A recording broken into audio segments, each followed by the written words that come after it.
Hello，大家好，大家好，我是林减七，我是林减七。我最近觉得我思维不是很正常，我不知道我自己多大，我只知道我20多岁，而且我数学特别的不好。我有次打开计算器，用今年减去我的出生年，我是99年的，我就打25减99，然后我看我今年负74了。宝宝，你是一个早产儿啊！作为一个早产儿，我还是觉得我很聪明，我很聪明。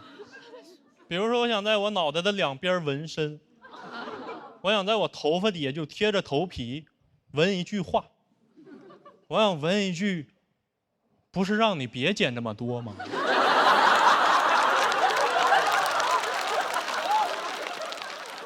总在想一些没有用的。我最近一直在想小彩旗，你们还记得吗？15岁的小彩旗在春晚上转了4个小时。我当时看电视的时候，我就不能接受，因为我是一个东北孩子，就在我的世界观里，它就不存在一个台子上它能一人转，你们懂？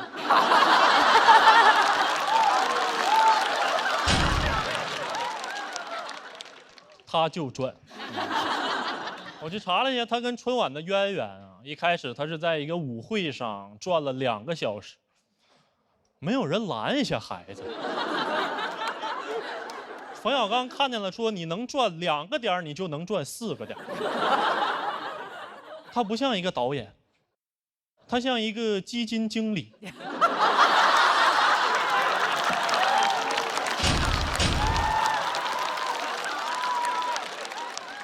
我最不能理解的就是小彩旗转完之后，它没有一个结束的镜头，就5、4、3、2、1，过年了，画面切回来，它就消失了。为什么不给他设计一个谢幕呢？我好奇呀，我在乎他。你好歹让他转完走一下直线吧。不理解，不理解。我还不太理解奥运会当中的马术项目。我觉得奥运会啊，你不应该比的是人更高、更快、更强吗？那马驮着你又跑又跳的，最后领奖你自己上去了啊！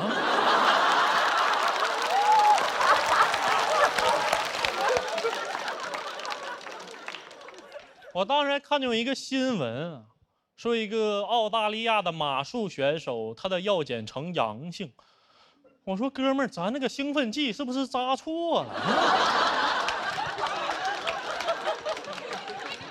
你那么嗨要干啥呀？人家比赛人都骑着马过去，你要背着马上去是吧？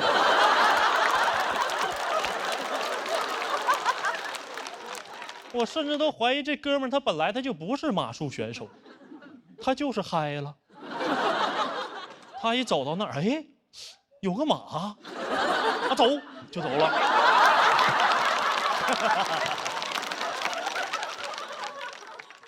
好多人说我的思考非常幼稚，可能是因为幼稚的原因，就我在感情里面也没办法给对方很多的安全感。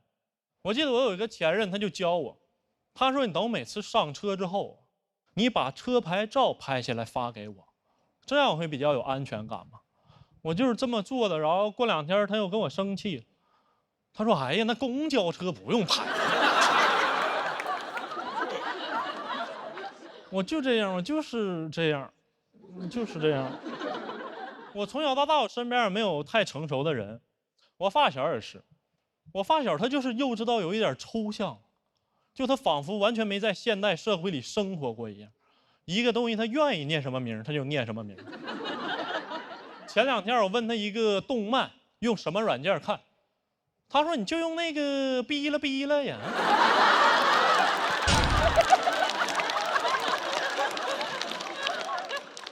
我认识他15年了，也不知道他下句话要说什么，他脑子里究竟在想什么。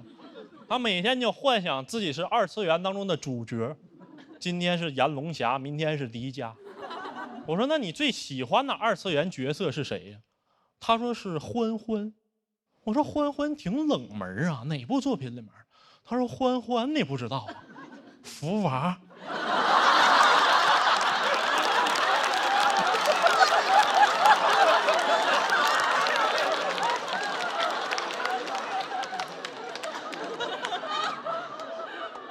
我说没想到还是体制内二次元啊。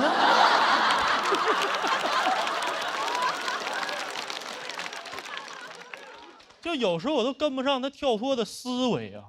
我跟他在路边挑饭店，我说吃羊蝎子吗？他说不吃了，我海鲜过敏。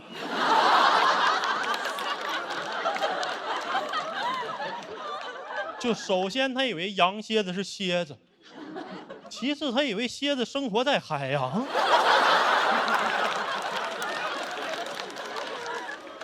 我说哥们儿，那蝎子是山里的呀。他说是哈，你一说闻着是有股膻味儿。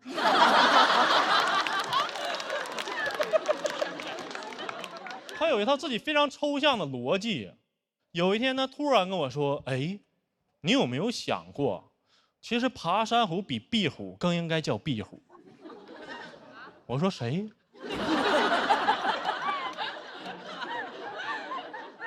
他说：“你看爬山虎，它永远生长在墙壁上，所以应该叫壁虎。壁虎是总是在墙壁上往上爬，像爬山一样，所以应该叫爬山虎。”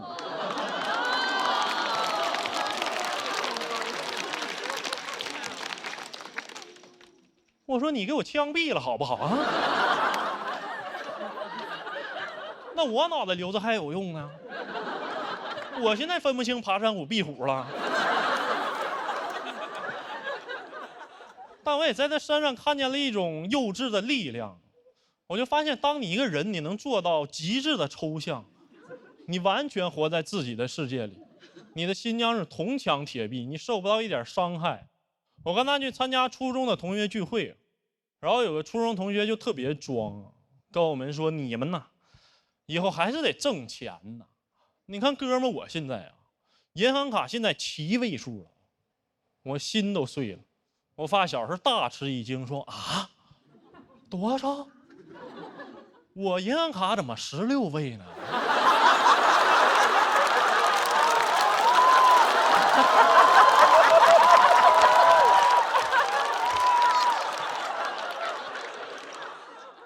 你是不是因为注册的早啊？好，讲到这儿吧，谢谢大家。大家好，我叫门枪。哎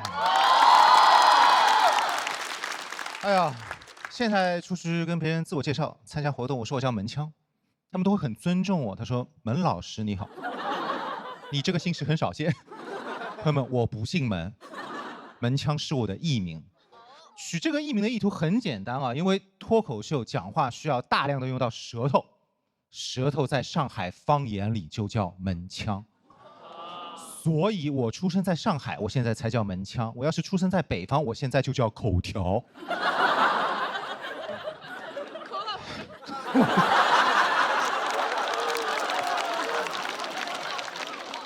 哎，有人问我为什么不直接用自己的名字做自我介绍什么的，因为我不想让别人知道我的本名。我很难为情，很害羞。不是李家俊，不是。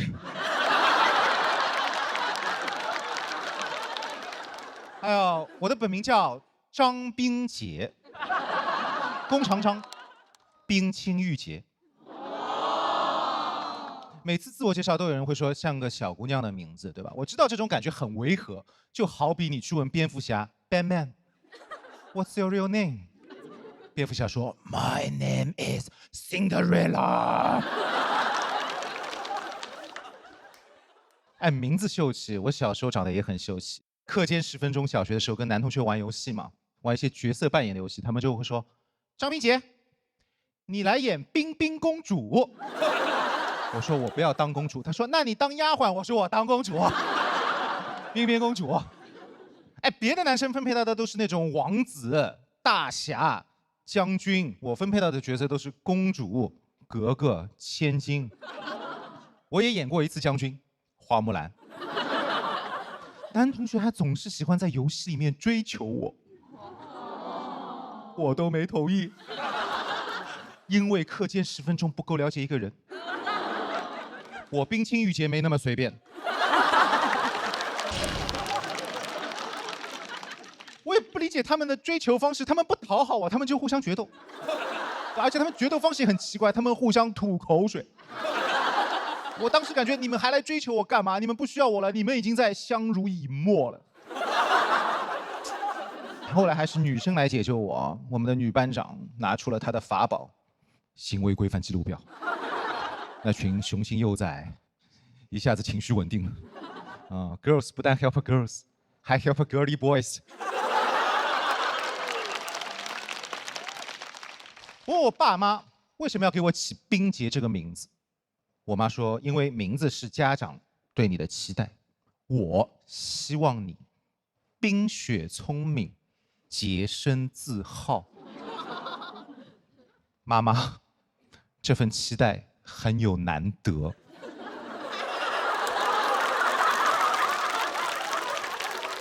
我转头问我爸，我说爸，你儿的名字这么小众，你没有意见吗？我爸说，你妈负责起名，我负责姓，这都有分工，还 teamwork。我爸说，而且名字小众有什么？弓长张这个姓氏很大众。我心想什么意思？名字也能风险对冲？我说姓张也不好，姓张太普通了。他说姓张不要太好，你不懂，张是天姓，玉皇大帝就姓张。张是唯一一个别人问你贵姓，你不用回答免贵的姓氏。当我傻子吗？啊！别人问您贵姓，我说老子贵姓张。玉皇大帝就姓张，不懂了吧？很有权力的，这就叫姓张力。我真的不喜欢我这个名字，我说我要改名字，然后我妈说你别觉得冰洁这个名字小，这份期待很大的，因为男人很难同时做到既冰雪聪明又洁身自好。我当时的第一反应不是鼓掌，我看着我爸，你到底做了什么？然后我爸，放心了，他只是不聪明啊。我长大了才懂我妈的意思。我上班当了 HR 之后，我发现很多男同事，尤其是男高管，都不太冰洁。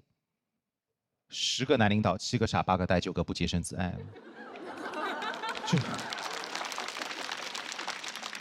就我们公司的那个 Mike， 在公司里面同时聊3、4个，下了班还要约3、4个，都不知道他时间怎么分配的。怎么说呢？我们都在朝9晚5，他在朝3暮4。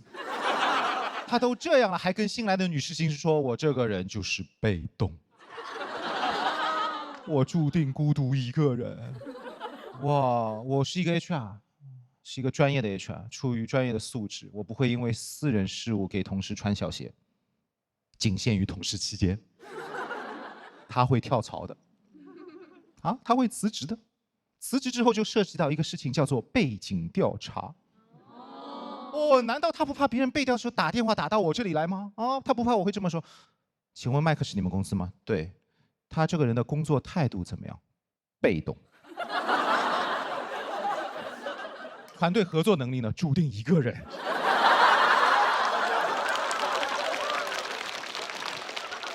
那这个人有没有什么优势啊？我说，硬要说优势，时间管理。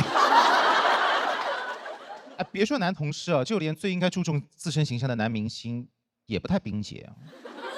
每隔一段时间，总有一个男人好像由于没有洁身自好上热搜，所以我建议，为了让这些人引以为戒，以后只要不洁身自爱的男人都应该改名叫冰洁。早就应该这样了。之前的吴冰洁。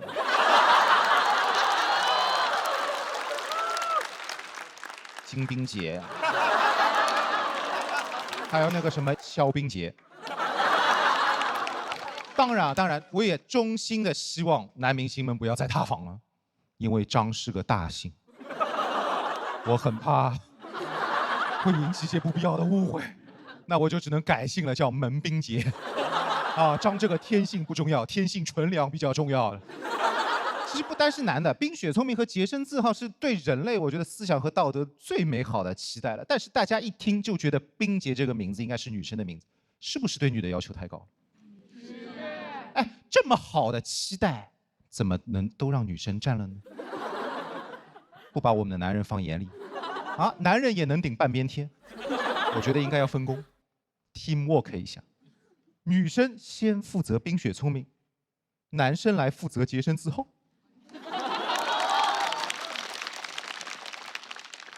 大家以后啊，千万不要再夸男生专一了，因为我们只是做了每一个男孩子都应该做的事儿。谢谢大家，我是张冰洁。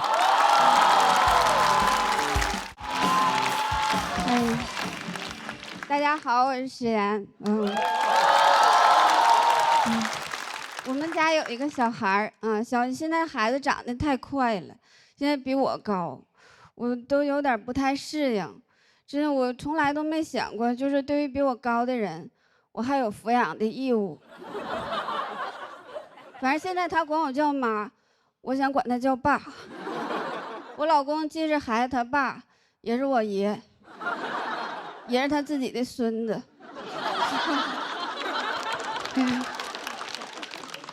我爸快到青春期了。如果你们家里头没有那种青春期的小孩，其实如果你上网的话，感受是一样的，就都是那种文化程度不高，然后自我意识很强，脾气也不太好。前几天我接孩子放学的时候，就听见两个小孩说，他说今天学的《三国演义》，写的什么玩意儿，想给罗贯中祖坟刨了。我就说文艺圈不好混吧，死多少年了，还有差评呢。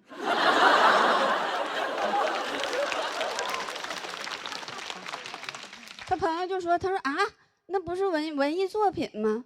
他说那不行啊，他把曹操写成卑鄙小人了，我觉得他伤害了我，因为我就姓曹。那孩子就说，他说那曹雪芹还姓曹呢。他说曹雪芹哪一班？曹雪芹啥哪一班？曹雪芹讲脱口秀的。我青春期的时候没想过刨人祖坟。我是属于那种胡思乱想、智性恋。我那时候成绩不太好，然后但是我生物学的还行，我就天天担心，就是担心将来自己的孩子笨。那个时候就有了那种很严重的生育焦虑。反正我不知道我的孩子是从什么时候开始在天上选妈妈的。我上初中就开始给他选爸爸了。我那个时候我不看帅哥我也不学习，我天天在教室里头研究学校成绩那个大榜。怎么说呢？反正这么多年过去了，现在还是喜欢榜一大哥。但是第一次做父母嘛，确实是踩过很多坑。之前给孩子买过那种学习机，拿到手之后就感觉自己降智了，感觉自己说话像个傻子似的。我说孩子，你看妈妈新给你买个学习机，玩不了游戏，多有意思。你学习吧，他说是学习机，其实就是那种没有游戏的平板。就放在那块儿就是落灰，就天天就是落灰。我说这是学习机吗？这不灰机吗？哎 ，Windows 不联网都能有个扫雷，他没有。好不容易找着一个游戏背单词儿的，说一个单词儿，那个小怪兽就没了。你再说个词组，大怪兽没了。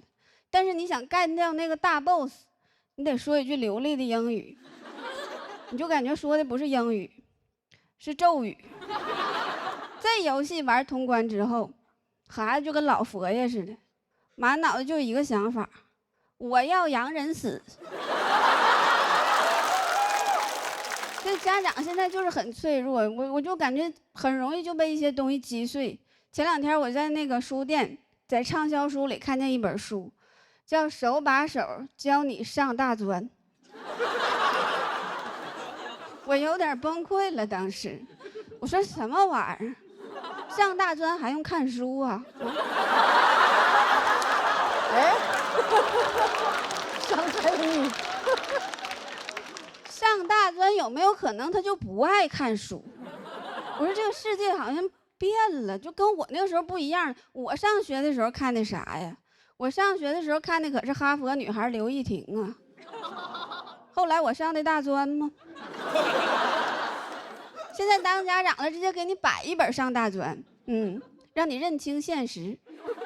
真的，我就问他们店员，我说，你说现在看点啥课外书还能上哈佛呢？他说，要不你看点课内的呢？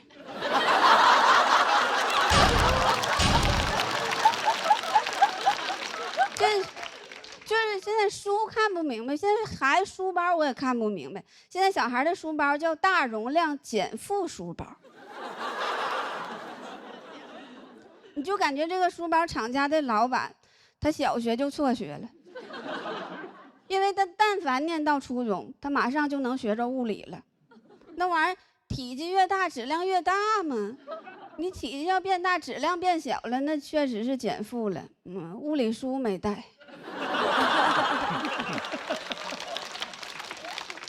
我就问他们客服，我说你这个大容量减负又是什么原理呀？他说我们吧是在这个书包里头加了一块板子，减少书包呢跟孩子这个颈椎的碰撞，让孩子感觉到减负了。我说那没毛病，你这书包容量不大，你都放不下这块板子。啥叫大容量能感觉到减负了呀？话还能这么说呢？那以后话都能随便说了。我感觉这抽烟还能润肺呢。我感觉喝酒可以保肝随便说呗。我感觉赌博可以发财。别随便说了，我感觉录这个节目可以交到真心的朋友。随便说，感觉他们请的这些嘉宾、明星、各位导师，他们都是真的懂喜剧。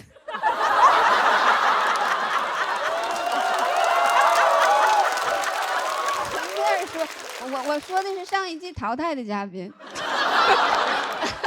哎呀，感觉现在自己有点喝多了呢。随便说了，感觉相声还是有未来的。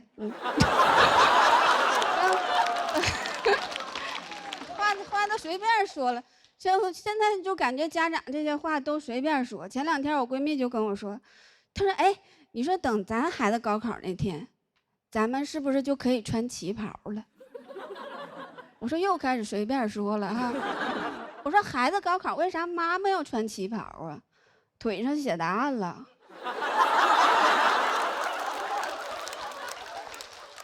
这个又是什么原理呢？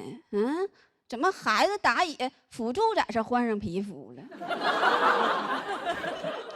他说那个旗袍嘛，旗袍旗开得胜啊，寓意好。我说那是，我说那不爸爸光膀子寓意也好啊，寓意每个孩子都能有一个光明的未来。所以我有的时候就觉着《花样年华》里边张曼玉跟梁朝伟他们就是没有孩子，他们要是有孩子的话，根本就浪漫不起来。张曼玉天天穿个旗袍叼个小烟儿，就是等孩子放学呢。梁朝伟说如果还有最后一张船票的话，张曼玉说别闹了，孩子今天高考。我今天所有的话都是瞎说的，对不起。但是我现在还有一句正经话要说，其实可以不用把旗开得胜的重任放在妈妈身上，因为孩子有孩子的人生课题，妈妈有妈妈的花样年华，不然的话我们都是一样的年华。讲完了，谢谢。大家好，我叫陈爱。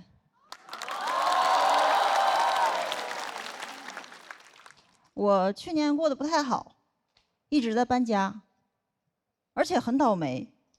我搬到哪儿修路，搬到哪儿修路，我都怀疑上海这城市发展不会是我带动的吧？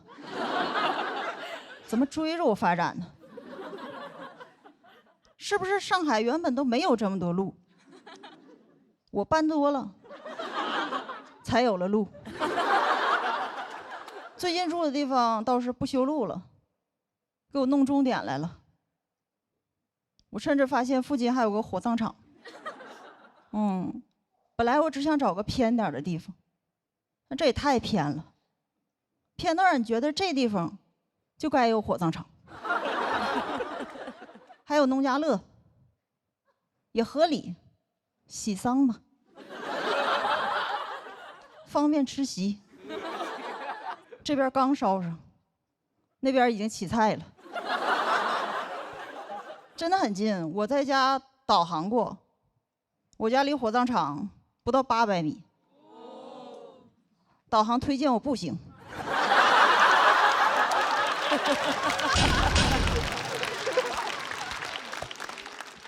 现在出发，预计10分钟到达目的地。这个距离让我特别有安全感，感觉人生都有了退路，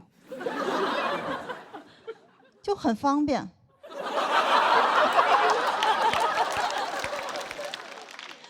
我去剧场坐地铁还有1个半小时，火葬场10分钟走到了。你知道这对我的意义吗？脱口秀讲得好还行，要是讲得不好，我就去那边逛逛。这儿火不了，还能去那儿火一把。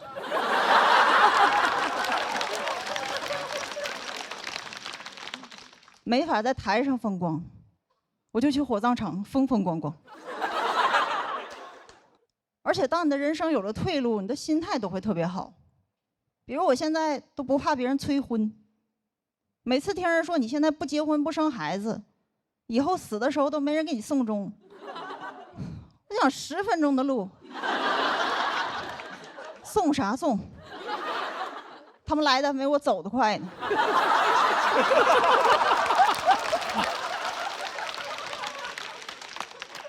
而且送终这事儿我有经验，我送过我姥，还是2回。因为前几年我姥姥90多的时候说不行了，当时我们所有人请假，坐最快的一班飞机，专门跑过去给我姥姥送终，送了2个多月，没送到位，就先回去了。走的时候，我姥姥还挺精神，还说要送我。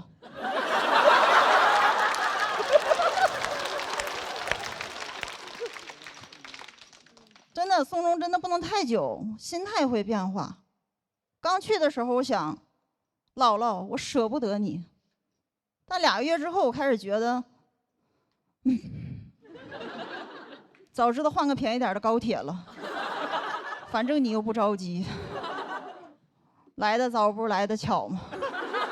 所以电视里见亲人最后一面都是姥姥我来晚了，我们是姥姥我来早了，就不能有一次正好，说姥姥我来着了。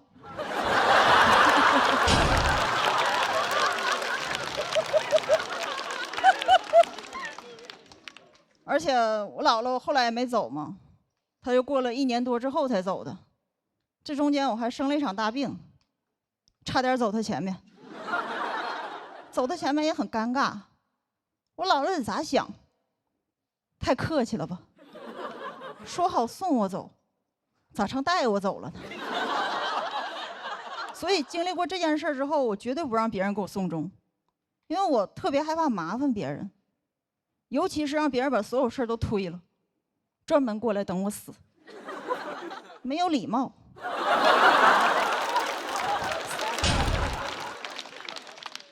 而且是等我死，就你们被人等过没有？本来也不着急。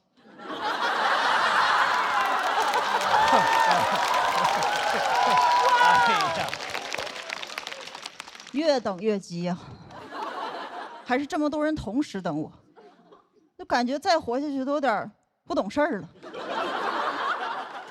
所以到时候他们来，我也会把人都赶走。我说都回去吧，别等了，我按照自己节奏慢慢来。真的，我觉得送终这件事儿就是有人在你面前等你死。一旦弄清它的本质，甚至可以改变一些规则。比如送终一定得是亲人吗？仇人也行啊。反正大家目标一致，就是送你走嘛。反正我不知道你们，但是如果我哪个远房亲戚要走了，我都不一定想去。我想谁呀？没见过，没啥感情。但如果我最恨那个人要走了，我绝对去，感情太深了。我不光想送送他，我都想催催他。甚至到时候他走了，别说请假，辞职我都去。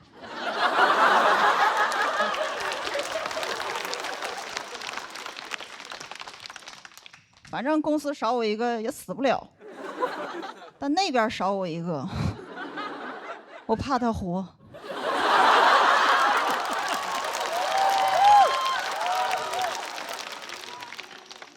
而且我送终应该比那些亲人有效率。只要我去，一定给他送走。你们应该也能听出来，我现在有点绝望。确实，今年录这个节目，演员一个个都很卷，还在那争什么复活金牌，有啥用？能复活我姥姥吗？而且我看到这些人在台上那么拼，我就想，你们这么努力图啥？不就是想火，想燃吗？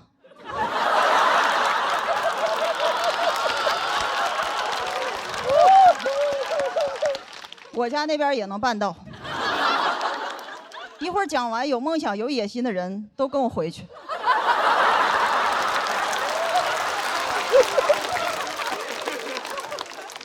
很方便。你在台上想火，需要很努力逗笑观众，也不一定成功。但到我家那边，只需要先躺平，然后跟师傅说：“麻烦你，我要大火。”这样就谢谢大家。Hello， 大家好，我是嘻哈。谢谢，今年终于上节目了，因为一直有工作，是个空姐。你们今天的反应真的很棒。之前有些观众听到这，你根本就不像，我又不直接这样上。我们空姐要选上之后，要经过非常程序化并且非常系统的培训之后才能上岗。我觉得能理解，但是唯一不能理解的是，其中有一项培训很奇葩，就是把我们所有人带进一架空飞机，给我们一个真实的餐车、水车，让我们对着空座位想象那里有旅客，给他们服务。无法想象是吧？给你们演示一遍，空的。你好，欢迎乘进里面，请不要打我。就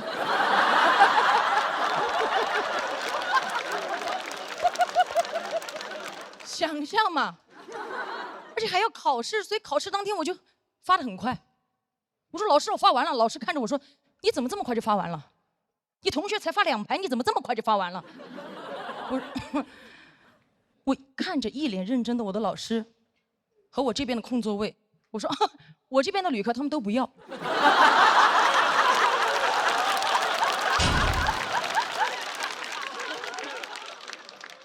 我老师非常生气，看着我说，我飞了这么多年，第一次看到飞机上138个旅客什么都不要。我说小声点，他们都睡了。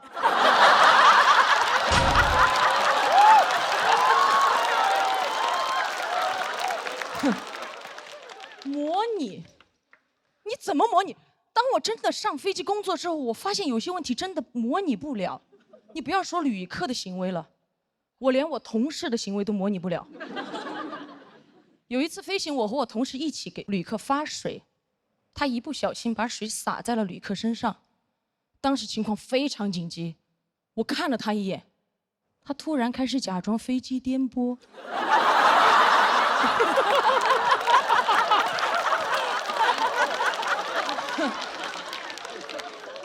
他开始好颠，颠回了工作间。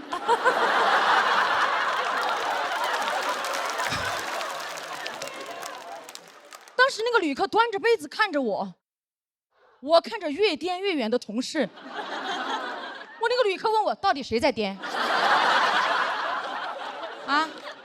这个水有没有人过来擦一下？我说，我当时心里想的跟我手上做的事情一模一样。我说，我擦。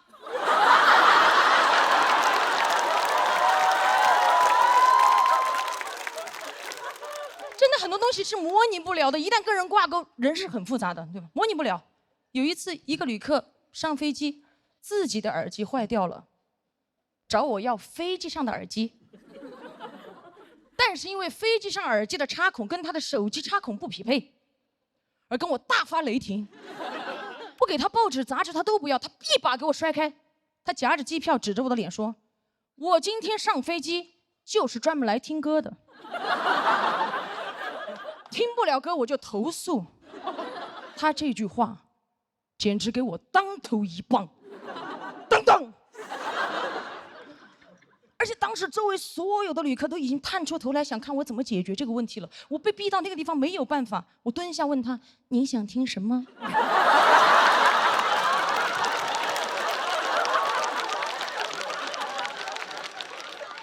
我给您唱。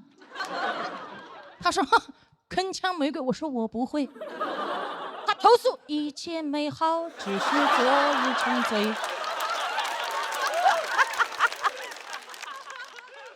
单单最后还是被投诉了，因为把他旁边的旅客唱醒了。旁边旅客拔地而起，老子今天上飞机不是来听你鬼叫的。而且我飞得越久啊，处理的事情越来越复杂。前段时间有一次夜航，一个旅客坐在3个人一排的中间位置，飞行时间太长了，他觉得有点热，他就去厕所把他那个秋裤脱掉。他脱秋裤我能理解哦，他脱的时候看到那个厕所有那个洗手液，他将就在厕所把他那个秋裤洗了。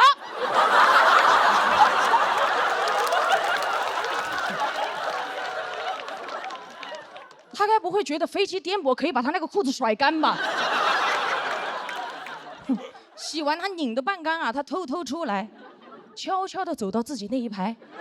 夜航嘛，所有旅客都睡了，他打开他头顶上方的行李架，把秋裤晾在行李架的边缘，然后把行李架盖了过去，最后把裤腿轻轻地搭在过道旅客的肩膀上，像献了一个哈达。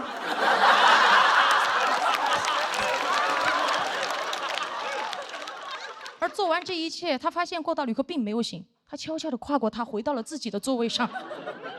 他以为这一切没有人看见，可是靠窗的旅客看到了。我这样说，大家是不是有点科幻，有点想象不出来这个场景？我们看向气氛组的老师，就类似于郭麒麟把他的秋裤洗了之后，晾在了杨天真的头上。杨天真醒的时候被滴醒了，发现一身都是水，把空姐叫过来说是谁的秋裤。当时空姐目瞪口呆，杨天真怒发冲冠，郭麒麟默不作声。这条秋裤无人认领，但是当时马东站起来揭发了郭麒麟。郭麒麟反手一巴掌：“你是奇葩吗？什么都说。”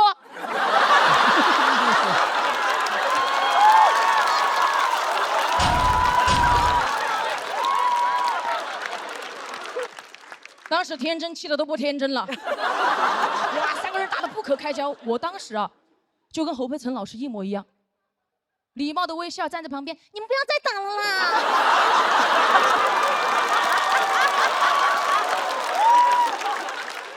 怎么办？好害怕！当时场景就是这个样子，跟大家还原一下，来看回来。但马东老师被打了之后素质非常高，都没有还手，直接捂住自己刚割的眼袋说报警。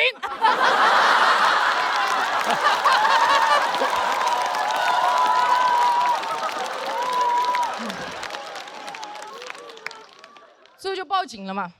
报完警我就准备去把那个秋裤收下来，但杨天真老师制止了我，他说我要保护案发现场。我尊重，所以这条秋裤就这样飘荡着在客舱落地了。落地后警察上来也没有想到，我的飞机上3个人因为一条秋裤打了起来。他把我叫过去，你作为一个乘务长，这么简单的问题解决不了吗？哪个要你就给哪个呀。我说有没有可能是哪个都不要呢？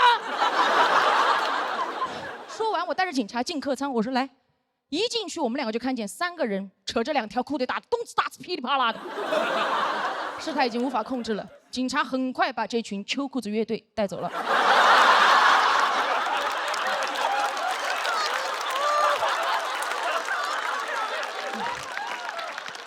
下飞机之后，我还是写了很多材料报备这个事情，最后还是被投诉了。我后来想了一下，反思了一下，可能当时确实是我处理的不够好，我就应该直接用那条秋裤把我吊死。最后我发现，其实工作这么多年来遇到的事情，从来都没有按照所谓的模拟过来发生。我做再多的准备，突发事件依旧会不断的刷新我的人生难度。但是我总结出一个经验：只要我勇敢面对，付出真心，我就一定能获得真心的投诉。所以希望大家多谅解他人，少晾条秋裤。谢谢大家，嘻哈。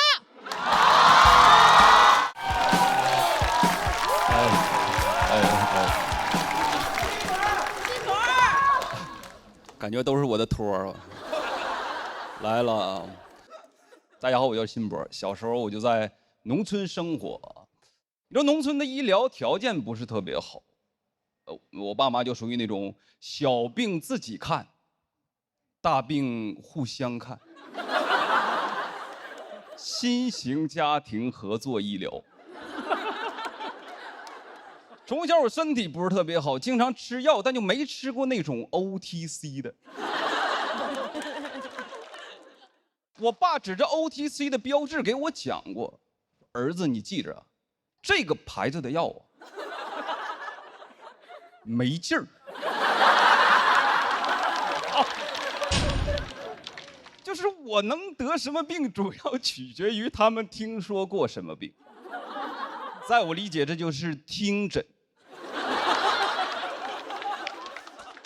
小学的时候发现我后腰有块骨头特别明显，我爸给我的诊断是腰椎间盘突出。科普一下，这个病的发病期是19岁到50岁之间，那年我7岁。每天都给我按，朝我的突出部猛攻。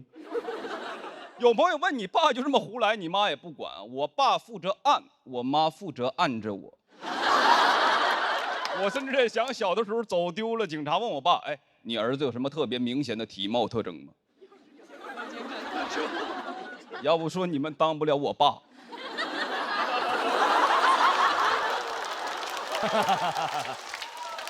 我爸都得说腰上有我的指纹，能解锁我儿子。后来11、12岁。我就开始长喉结，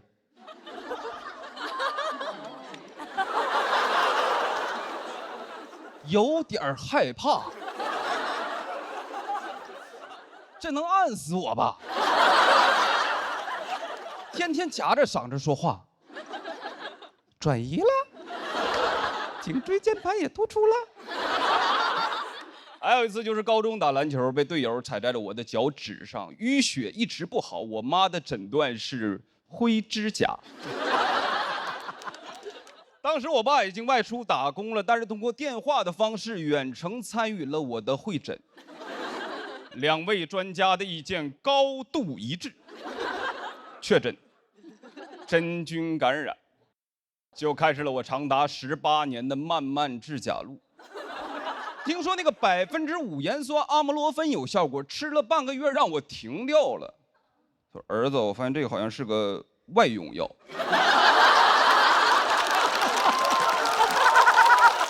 怪不得口腔都不溃疡了呢。我们东北有个菜叫小鸡儿炖蘑菇，我们家经常做。鸡肉可以不吃，那个鸡爪子得留给我。那个指甲我最好吞掉。说是吃啥补啥，以形补形，但不让我吃蘑菇，说那都是真菌。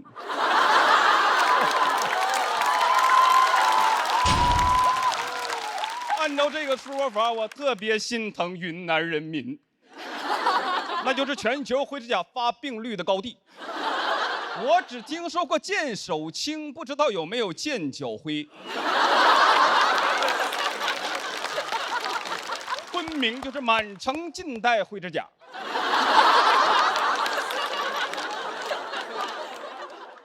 这么多年，我心里一直有疑问，就我虽然得了灰指甲，但我始终都没有传染俩。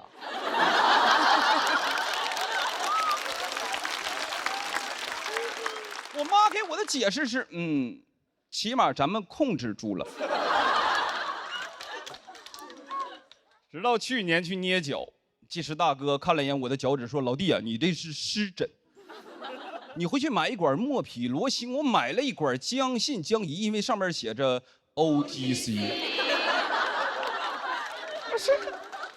这能有劲儿吗？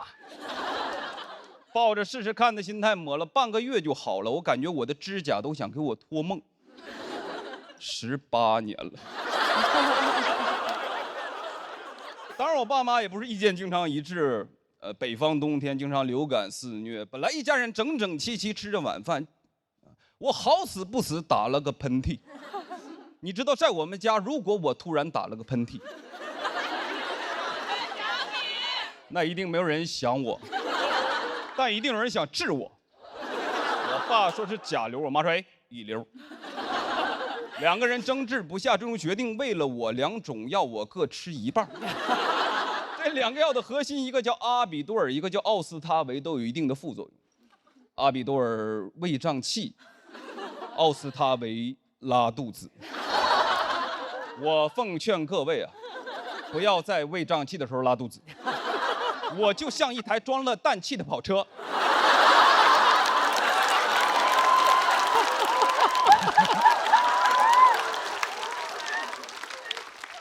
我爸决定送我去医院，因为他发现我的瞳孔开始有点涣散，说我太爷走的时候就这种眼神。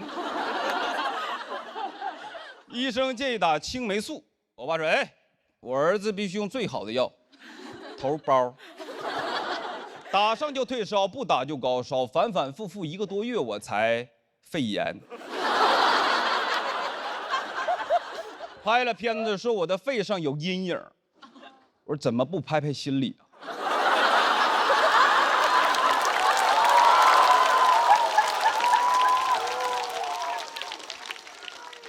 就那么个条件，大多时候就能靠经验、靠直觉。我受过教育，我现在自己生病就是上网学。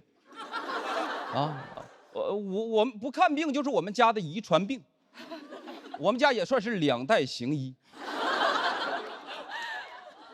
不过这几年，我爸妈通过短视频这些中老年科研平台，学到了很多新的医学理论，发现对我有诸多误诊。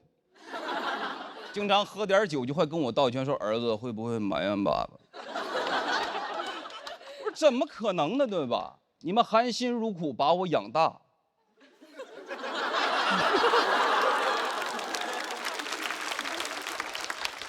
以后就是我养你们。